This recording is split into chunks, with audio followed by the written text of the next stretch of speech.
ప్రముఖ రచయిత శ్రీ సింహప్రసాద్ గారు రచించిన అపురూప గ్రంథం తిరుమల తిరుపతి దేవస్థానం వారి ఆర్థిక సహాయంతో ప్రచురించబడిన అపూర్వ గ్రంథం హిందూ వివాహ మరియు జీవన విధానాల జీవిత విశిష్టతల సర్వస్వం వివాహ వేదం. చదువుతున్నది కొప్పర్తి రాంబాబు. 4వ అధ్యాయం. పెళ్లి ప్రాముఖ్యత. పెళ్లి అంటే 2 మనసుల కలయిక, 2 శరీరాల సంగమం. ఆ కలయిక గురించి ఇద్దరికీ ఎన్నో ఊహలుంటాయి, కలలుంటాయి, ఆశలుంటాయి, ఆకాంక్షలుంటాయి. అవన్నీ తీరాలన్న దురాశ ఎవరికీ ఉండదు. కానీ ఇద్దరి మధ్య ఒక సంతృప్తి, ఒక సహకారం, ఒక అవగాహన, ఒక ఆత్మీయత, కొన్ని కలలైనా నేర్చుకోవాలన్న ఆశ, తపన తప్పనిసరి. భారతీయ సంస్కృతిలో వివాహానికి సమున్నతమైన, సముదాత్తమైన పవిత్ర స్థానం ఉంది.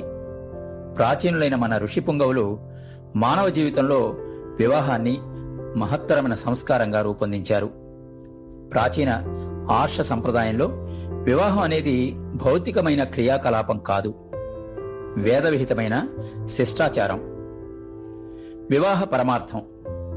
మానవ జీవితానికి ప్రధానమైన ధర్మార్థ కామాలను ధర్మబద్ధంగా రూపొందించుకొనడమే వివాహ వ్యవస్థ యొక్క పరమార్థం. దానివల్ల మోక్షం కరతలామలకమవుతుంది. స్త్రీ పురుషుల సంబంధాన్ని బలోపేతం చేసే వ్యవస్థ మాత్రమే కాలగతిలో నిలబడుతుంది. ఆ సంబంధాన్ని బలహీనం చేసే ఏ వ్యవస్థ కాల పరీక్షకు నిలబడదు. వేదకాలంలో మొదలైన ఇప్పటికీ చెక్కుచెదరని మహత్తర వ్యవస్థ వివాహ వ్యవస్థ. దాన్ని రక్షించుకోవడంలోనే మానవ జాతికి రక్షణ ఉంది, శాంతి సౌఖ్యాలున్నాయి. రామ కళ్యాణం, లోక కళ్యాణం. భరతభూమిలో రామాలయం లేని ఊరుగాని, సీతారామ కళ్యాణం చేయని ప్రాంతం గాని లేవని చెప్పాలి. రామచరిత్ర ఈ కర్మభూమితో మమైకమైంది. దేశంలోని ఏ ప్రాంతానికి వెళ్ళినా ఇదిగో ఇక్కడ రామయ్య తిరిగాడు, అదిగో ఆ కొలంలో సీతమ్మ స్నానమాడిందని చెప్పి మురిసిపోతారు జనం. సీతారాములు ఆదర్శ దంపతులు. ఏక పత్నీ వ్రతానికి వారే ఆద్యం, ఆదర్శం. ఒకరికొకరు దూరమైన తెగని, పలుచబడని అనురాగబంధం వారిది. వారి గాథ సదా స్మరణీయం. అందుకనే ఊరూరా ఏటేటా సీతారాముల కళ్యాణాన్ని సంబరంగా జరుపుతారు. సీతారామ కళ్యాణాన్ని లోక కళ్యాణంగా, సర్వశుభాలకు, సుఖ సంతోషాలకు కారణమైందిగా భావిస్తారు, ఆశిస్తారు. అంతా సీతారాముల అడుగుజాడల్లో నడిస్తే జరిగేది లోక కళ్యాణమే కదా. ఇది ప్రారంభం మాత్రమే. పెళ్లిలోని మధురానందాన్ని జరుపుకోవడానికి యువతి యువకులు ఊళ్ళూరుతుంటారు. ప్రేమలో మునిగి తేలాలి అని కలలు కంటూ ఉంటారు. పెళ్లి చేసుకుంటే చాలు అంతా అయిపోయినట్టే, అమృతభాండం చేజిక్కినట్టేనని భావిస్తారు. నిజానికి పెళ్లి అంతం కాదు, ఆరంభం మాత్రమే. జీవితం నిజంగా మొదలయ్యేది పెళ్లి నుంచే. పెళ్లి కనిపించని గుమ్మానికి ద్వారాలు తెరుస్తుంది. అంతులేని ఆనందానుభూతులకు తివాసీపరుస్తుంది. బంధనాలు అనిపించే బంధాల మధ్య చిక్కిస్తుంది. కృషి, పట్టుదల, ఓర్పు, నేర్పు, ధైర్యం, సాహసం, నిస్వార్థత, పరశ్రయ ఆకాంక్షలతో సాగరమథనం చేస్తే జీవితాన్ని స్వర్గతుల్యం చేసే ప్రేమామృతాన్ని లభింపచేస్తుంది పెళ్లి. పెళ్లి ఒక బాధ్యత. శృంగార కోర్కెలు తీర్చే ఒక సాధనంగా పెళ్లిని భావించడం సరికాదు. పెళ్లి ఒక ఎమోషనల్ అటాచ్మెంట్, మానసిక బంధం. పెళ్లి ఒక ఆడని, ఒక మగని ఒకటి చేస్తుంది, ఒకటిగా భావించమంటుంది, ఒకటిగా సాగమంటుంది. ఇద్దరూ విడిగా అర్థానుస్వారాలేనని, ఇద్దరూ కలిస్తేనే సంపూర్ణత సిద్ధిస్తుందని చెబుతుంది. పెళ్లి కొత్త స్నేహానికి మార్గం వేస్తుంది. వధూవరుల జీవితాన్ని అనూహ్యంగా మార్చేస్తుంది. చిత్రంగా ప్రాధాన్యతలు మారిపోతాయి, దృక్పథము మారిపోతుంది. వివాహం యొక్క ప్రధానోద్దేశమైన సత్సంతానాన్ని పొందాలి అంటుంది. తమ తమ స్వార్థాలను పక్కన పెట్టి కుటుంబ సభ్యుల సుఖశాంతులకే కృషి చేయమంటుంది. తల్లిదండ్రులకు చేదోడు వాదోడుగా నిలవడమే కాక పిల్లల పాలన, పోషణ, విద్య, ఆరోగ్యాది సంస్కారాల మీద దృష్టి పెట్టాలంటుంది. వారిని ఉన్నతులుగా తీర్చిదిద్దడానికి అహరహం శ్రమించమంటుంది. పాశ్చాత్య దేశాల్లో స్వసుఖం ముఖ్యమని భావిస్తారు. తమవారి సుఖం, తద్వారా సంఘ, దేశ సౌభాగ్యం కోరుతుంది భారతీయ సంస్కృతి. మనసున మనసై తోడు. పెళ్లి తప్పనిసరే కాదు, ఒక అవసరం కూడా. తోడు కోసం, జీవన సహచరి కోసం, ప్రేమాభిమానాల కోసం. తల్లిదండ్రులు కొంతవరకే ఉంటారు, పిల్లలు కొంతకాలమే కలిసి ఉంటారు. కడదాకా కలిసి ఉండేది ఇద్దరే, ఆజన్మ సహచరులైన భార్యాభర్తలు. నావారు అని గర్వపడడానికి, నా కోసం ఒకరున్నారని తృప్తిపడ్డానికి, నాకు అండగా మరొకరున్నారని భరోసా చిక్కించుకోవడానికి తోడు అవసరం. అది పెళ్లి మాత్రమే ఇవ్వగలదు. ప్రేమించడానికి, ప్రేమింపబడడానికి, గౌరవించడానికి, గౌరవింపబడడానికి, పంచుకోవడానికి, కలబోసుకోవడానికి, సాంఘిక ధర్మాలు నిర్వర్తించడానికి తోడు కావాల్సిందే. ఒంటరిగా జీవితాంతం ప్రయాణించాల్సిన దుస్థితి లేకుండా ఒక తోడు, ఒక నీడ కావాలి, ఒక నేస్తం కావాలి. సంతోషం వస్తే గెంతటానికి, బాధ వస్తే భుజం మీద ఆని ఓదార్పు పొందడానికి, బాధ్యతల్ని పంచుకోవడానికి ఒక బంధం తప్పనిసరి. మనసున మనసై, బ్రతుకున బ్రతుకై తోడొకరుండిన అదే భాగ్యము, అదే స్వర్గము కదా. పెళ్లి అది ఒక సాలెగూడు కాదు. మగవాడికి సెక్స్ కావాలి, స్త్రీకి సెక్యూరిటీ కావాలి. ఈ పంపిణీ మీదే వివాహ వ్యవస్థ ఆధారపడి ఉంది అంటారు కొందరు. ఆనంద మకరందాన్ని రెండు చేతులా జరుపుకోవడానికి ఏకైక మార్గం పెళ్లి అని ఇంకొందరు భావిస్తారు. రెండు అభిప్రాయాలు కూడా సరికాదు. పెళ్లి జీవితాన్ని నడిపించడమే కాదు, శాసిస్తుంది కూడా. ఆనందాలు, అమృత క్షణాలు, అపూర్వ భావనలు, అద్భుత అనుభూతులు ఉంటాయి. కష్టాలు, కన్నీళ్లు, ఏడ్పులు, ఆవేశాలు, కోపాలు సైతం ఉంటాయి. ఓర్పుతో, నేర్పుతో వ్యవహరిస్తే, చిత్తశుద్ధితో, నిస్వార్థ చింతనతో ప్రవర్తిస్తే, అధిక అల్పభావనలు రానికుండా ఇవ్వడంలో ఉన్న తృప్తి గ్రోలితే వివాహంలోని ఆనందామృతాన్ని చేజిక్కించుకోవచ్చు. సహనం, సానుభూతి, అవగాహన, అనుకంప ఉంటే బ్రతుకును సుఖమయం చేసుకోవచ్చు. పెళ్లి సాలెగూడో బంగారు సంఖ్యలో కాదు, ధన్యతను చేకూర్చే ఒక అవకాశం, ఒక మోక్ష సాధనం. పదుగురి శ్రేయస్సు కోసం తనని తాను నైవేద్యంగా అర్పించుకునే మహాసంకల్పం. విశాలమైనది వివాహ వ్యవస్థ. వివాహ వ్యవస్థకి 4 ముఖాలు. 1 స్త్రీ పురుషులు భార్యాభర్తలుగా ఉండడం. 2 వారిద్దరూ ఒక కుటుంబంగా కలిసి ఉండడం. 3 సంతానానికి వారు తల్లిదండ్రులుగా ఉండడం. 4 వృద్ధులైన తమ తల్లిదండ్రులను సంరక్షకులుగా వ్యవహరించడం. వీటిలో ఏ భాగం అలక్ష్యానికి గురైనా అది సమాజ శ్రేయస్సుకి విఘాతం కలిగిస్తుంది. పాశ్చాత్యులు ఈ రోజున హిందూ వివాహకాండ వైపు ఆకర్షితులవుతున్నారు. మన వివాహ వ్యవస్థ వంక ఆరాధనగా చూస్తున్నారు. మన తాత్విక చింతన వైపు మొగ్గు చూపుతున్నారు.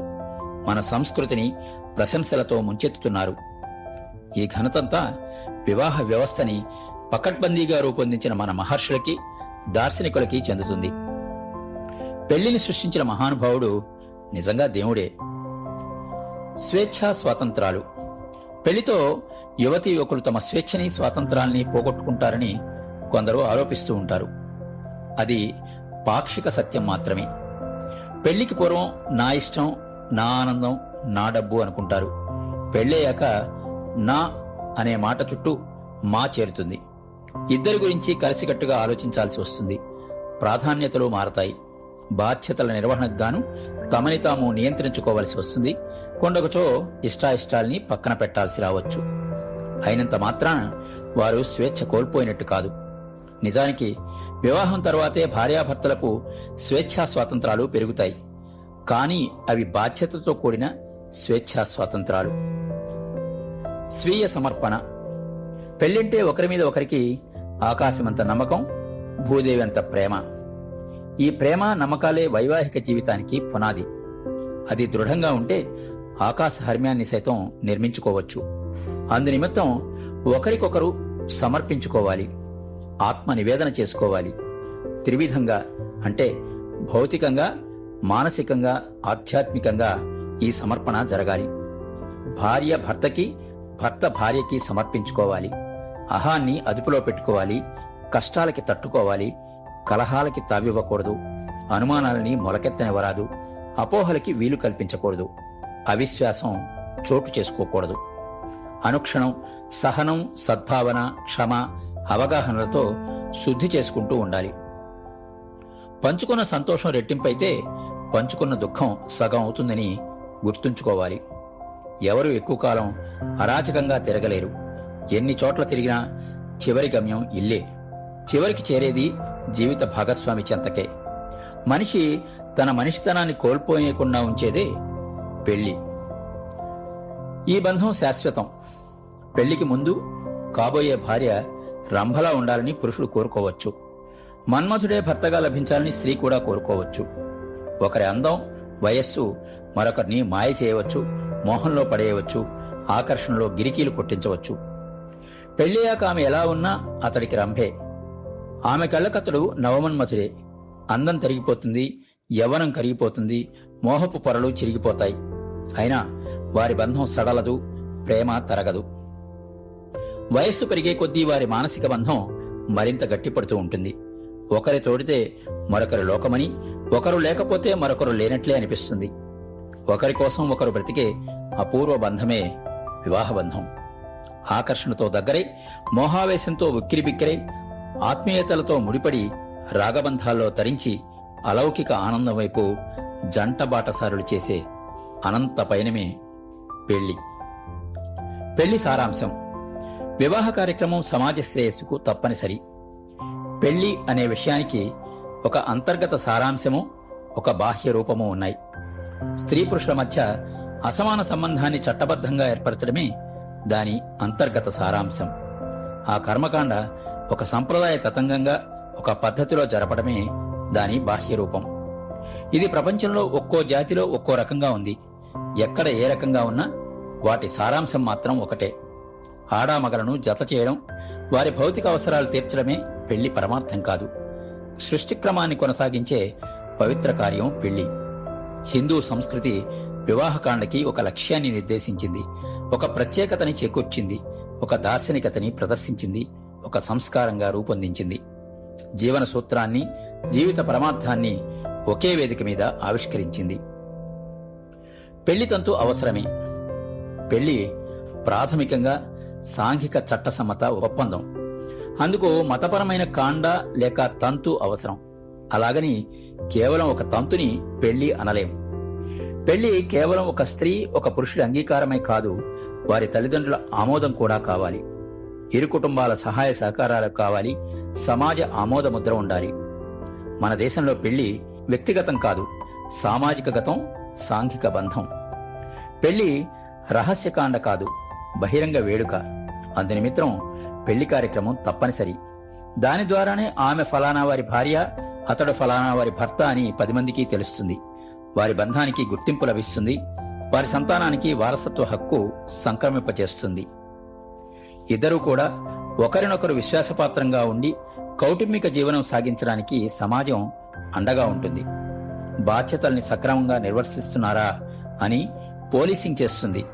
దారి తప్పితే హెచ్చరించి సన్మార్గంలో పెడుతుంది. స్త్రీ పురుష బంధానికి పెళ్లి శ్రీరామరక్ష. చట్టబద్ధత కోసం. పెళ్లి అనే కార్యక్రమం జరిగితేనే చట్టపరమైన హక్కులు లభిస్తాయి, ఆస్తి వారసత్వపు హక్కులు సంక్రమిస్తాయి. పెళ్లి కార్యక్రమం లేనంత మాత్రాన స్త్రీ పురుషులు ప్రేమగా కలిసి ఉండకూడదని కాదు. ఇద్దరూ స్నేహంగా తోడునీడల్లా ఉండవచ్చు, శారీరక సంబంధము పెట్టుకోవచ్చు, ఒకరి బంధుమిత్రులను ఒకరు గౌరవించుకోవచ్చు. కాని వారి బంధాన్ని చట్టం గుర్తించదు, వారికి ఎలాంటి హక్కులు ఇవ్వదు, మరెలాంటి రక్షణ కల్పించదు. పెళ్లి చేసుకోకుండా పిల్లల్ని కని విడిపోతే ఆ స్త్రీని అతడు పోషించక్కర్లేదు. ఆ పిల్లలకు తన ఆస్తి పంచివ్వాల్సిన బాధ్యత కూడా లేదు.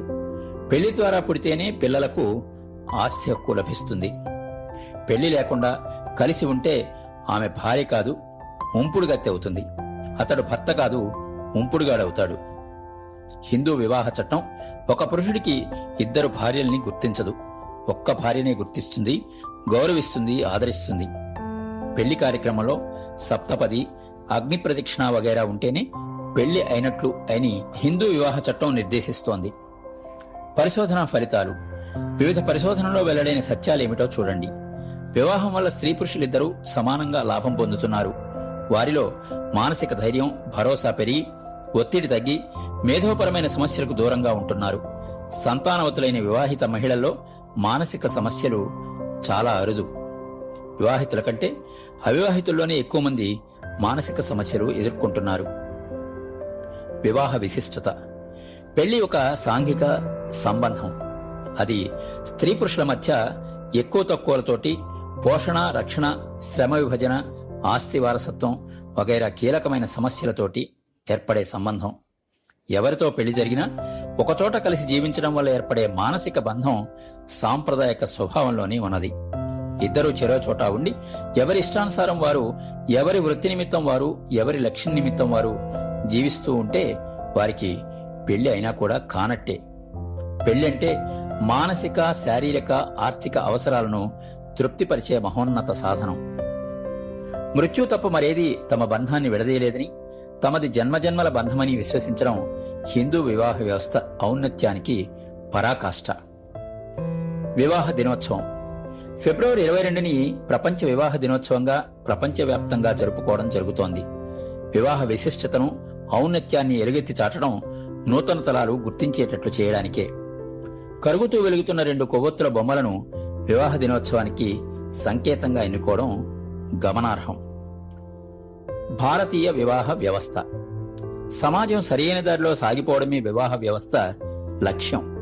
పశువుల్లా విచ్చలవిడిగా ప్రవర్తించకుండా ఇంద్రియాలను నిగ్రహించుకుని తద్వారా ఆత్మోన్నతి పొందడం, సమాజ ఉద్ధరణలో పాలు పంచుకోవడం వివాహ వ్యవస్థ ద్వారానే సాధ్యం. వివాహం అనే నియమం వల్లే సమాజం ఆరోగ్యంగా ఉంది, మానవజాతి అభివృద్ధి చెందుతోంది. ఆత్మ సంస్కారం పెరగడానికి, ఆదర్శ జీవితం గడపడానికి దోహదపడుతోంది. ఆనందప్రదమైన వ్యక్తిగత జీవితం, చక్కని ఆరోగ్యం, ఒత్తిళ్లను తేలిక చేయడం లాంటివి వివాహగతమైన ప్రయోజనాల వల్ల వృత్తిపరమైన అభివృద్ధి సైతం గణనీయంగా ఉంటుంది. పరస్పర ప్రేమాభిమానాలు, శాశ్వతత్వం, స్వచ్ఛతలకు ప్రతిబింబం మన వివాహం. అందుకే భారతీయ వివాహ వ్యవస్థ అత్యంత పటిష్టంగా, ఆదర్శప్రాయంగా నిలిచి ఉంది. ప్రపంచంలోని ఇతర జాతుల వారిచే కొనియాడబడుతోంది. అలాంటి సర్వోత్కృష్టమైన వివాహ సంప్రదాయాన్ని గౌరవిద్దాం, గౌరవింపబడదాం. స్వస్తి. వివాహ వేదం 4వ అధ్యాయం ముగిసింది. 5వ అధ్యాయంతో మళ్ళీ కలుద్దాం.